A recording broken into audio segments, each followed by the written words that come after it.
Assalamualaikum warahmatullahi wabarakatuh. Salam dan bahagia. Kami di sini akan mempresentasikan materi tentang perlakuan akuntansi terhadap transaksi koperasi. Sebelumnya kami akan memperkenalkan diri. Di setiap kelompok masing-masing ada saya sendiri, Desi Hairani, lalu ada teman saya Andika Novitasari, lalu ada teman saya lagi Syaif Putri, dan yang terakhir adalah Setio Prastiwi. Nah, untuk perlakuan akuntansi yang pertama itu ada aktiva.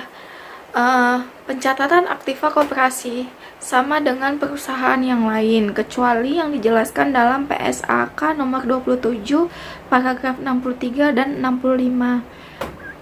Pada paragraf 63 menjelaskan perlakuan akuntansi untuk aktiva yang diperoleh dari sumbangan.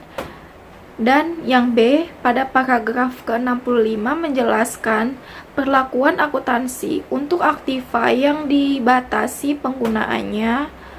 Lalu, koperasi merupakan kumpulan orang-orang dan merupakan badan usaha yang diharapkan menjadi soko guru ekonomi di Indonesia. Maka pemerintah secara berkala mengadakan pembinaan ataupun pemberian bantuan. Perlakuan akuntansi yang diatur sebagai berikut. Yang ke-63 itu aktiva yang diperoleh dari sumbangan yang terikat penggunaannya dan tidak dapat dijual untuk menutup kerugian koperasi, diakui sebagai aktiva lain-lain.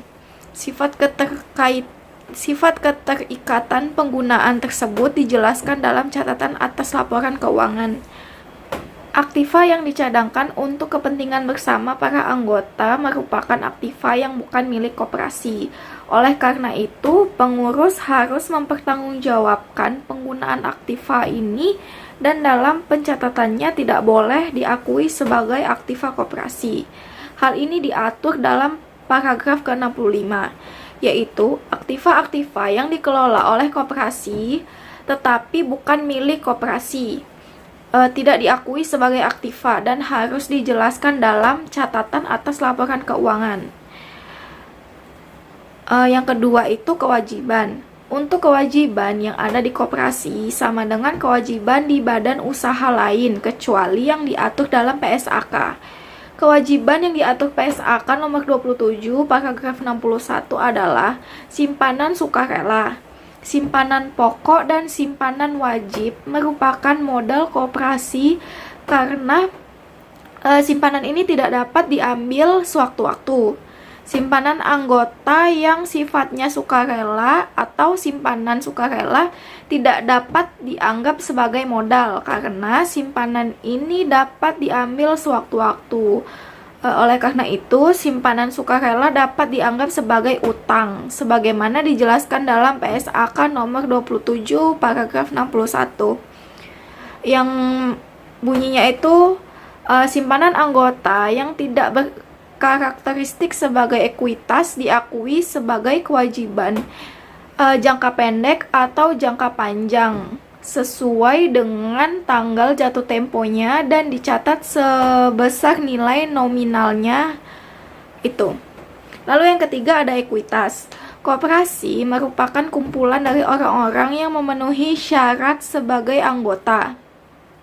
Oleh karena itu, ekuitas koperasi merupakan kumpulan dari setoran para anggota, baik berupa simpanan pokok maupun simpanan wajib yang tidak dapat diambil selama yang bersangkutan tercatat sebagai anggota. Selain ekuitas, koperasi berasal dari modal sumbangan, modal penyertaan, cadangan, dan SHU atau sisa hasil usaha yang belum dibagi.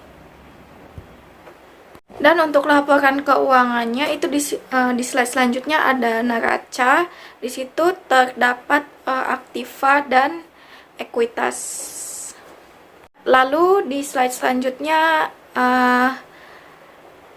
ada disajikan ilustrasi laporan keuangan berbentuk neraca Koperasi Maju Bersama, neraca di tanggal 31 Desember 2007 dan 2008. Jadi di situ dijelaskan bahwa dimasukkan ke dalam laporan keuangannya.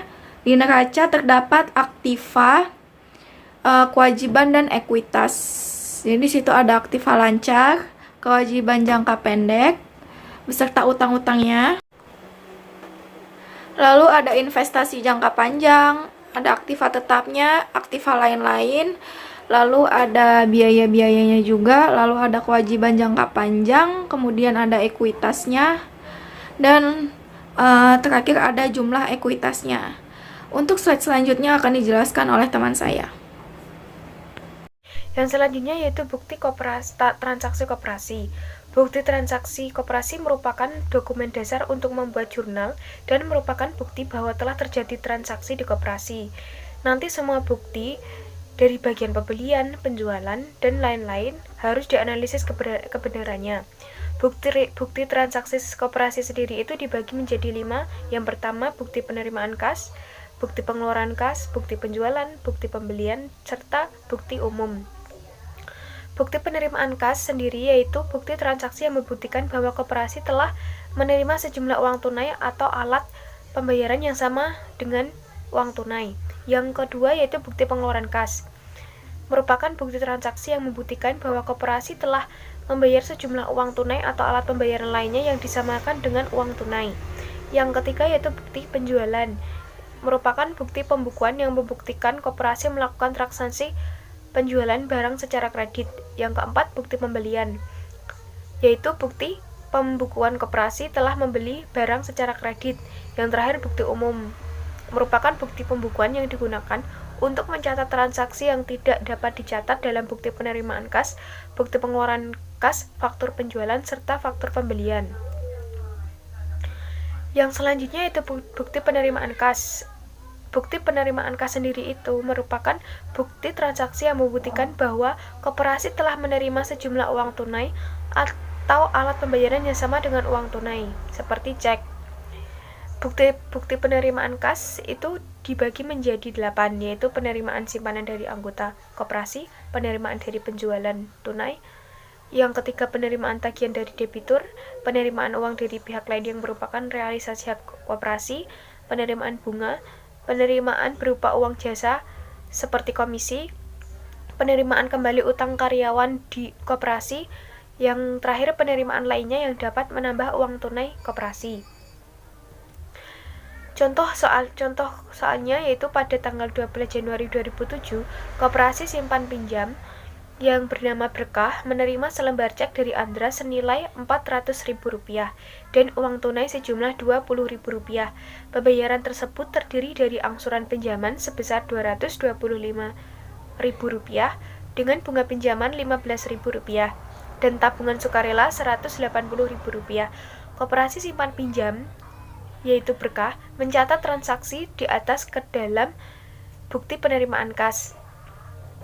Jadi transaksinya itu Koperasi Simpan Pinjam yaitu Berkah pada tanggal 12 Januari 2007. Bukti penerimaan kasnya yaitu telah diterima dari Andra, yaitu uang tunai sebesar Rp20.000, cek sebesar Rp400.000 dan jumlahnya Rp420.000. Untuk penerimaan pokok pinjaman sebesar Rp225.000, bunga pinjaman Rp15.000 dan tabungan Rp180.000. Disetujui oleh Ariel, dibukukan oleh Dani dan diterima oleh Nia. Selanjutnya yaitu bukti pengeluaran kas. Bukti pengeluaran kas adalah bukti transaksi yang membuktikan bahwa koperasi telah membayar sejumlah uang tunai atau alat pembayaran lainnya yang disamakan dengan uang tunai. Pengeluaran uang tunai antara lain digunakan untuk yang pertama yaitu pembayaran kembali simpanan sukarela, yang kedua pengembalian simpanan pokok dan simpanan wajib kepada anggota koperasi yang keluar, yang ketiga pembelian barang secara tunai, yang keempat pemberian pinjaman kepada anggota koperasi, yang kelima pembayaran gaji karyawan dan manajer, dan yang terakhir yaitu pengeluaran-pengeluaran lainnya. Yaitu contoh pengeluaran kas. Pada tanggal 21 Januari 2007, koperasi mengeluarkan uang untuk pencairan pinjaman atas nama Arjuna sebesar 275.000 dan dari pinjaman tersebut dikenakan biaya administrasi sebesar 25.000 yang langsung dipotong pada saat pencairan. Nah, transaksi ini dicatat pada bukti penerimaan kas dan dicatat di jurnal.